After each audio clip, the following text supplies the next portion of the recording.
আপনি কি শিখতে চান তওবা কিভাবে করে?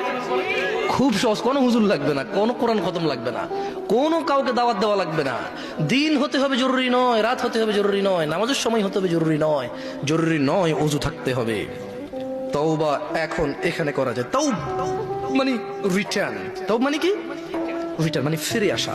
ধরেন একটা লোক জিনা করে, সে বলে যে না আস্তাগফিরুল্লাহ, আল্লাহ আমাকে ক্ষমা করুন, আমি আর জিনা করব না। এই লোক তওবা করেছে। এই লোক কি করেছে? এরপরে সে যে তওবা করেছে এটা প্রমাণ হবে কিভাবে? সে যদি আর কোনোদিন আল্লাহকে ভয় করে জিনা না করে। বুঝে আসছে না? আসেনি? মদখোর বললো যে না আমি আর মদ খাবো না, কেন? আল্লাহ এটা অপছন্দ করে।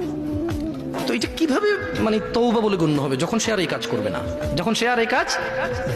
তো শোনো, তোমার রব তোমাকে বলছে ইল্লা মান তাব, তবে যে তওবা করে, ওয়া আমানা ওয়া আমিলা সলিহা, অপরাধ থেকে ফিরে এসে ভালো কাজ কর্ম করে, ফাউলাইকা ইউবাদদিলুল্লাহ, ইয়া আল্লাহ লা ইলাহা ইল্লা আনতা, লা ইলাহা ইল্লাল্লাহ। দেখেন কি রব পেয়েছেন, বেদুয়ার মহিলার পুরুষ।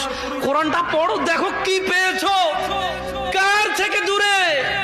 মা গাররাকা বিরাব্বিকাল কারীম ইয়া নাস, কিসে তোমার এত দয়ালু রব থেকে তোমাকে দূরে রেখেছে? কি তোমার রবের দয়া দেখবে? বলছেন যে ফাউলাইকা ইউবাদদিলুল্লাহু সাইয়্যাতিহিম হাসানাত, বলছেন যে আল্লাহ তোমার অপরাধকে নেকিতে পরিবর্তন করে দেবে।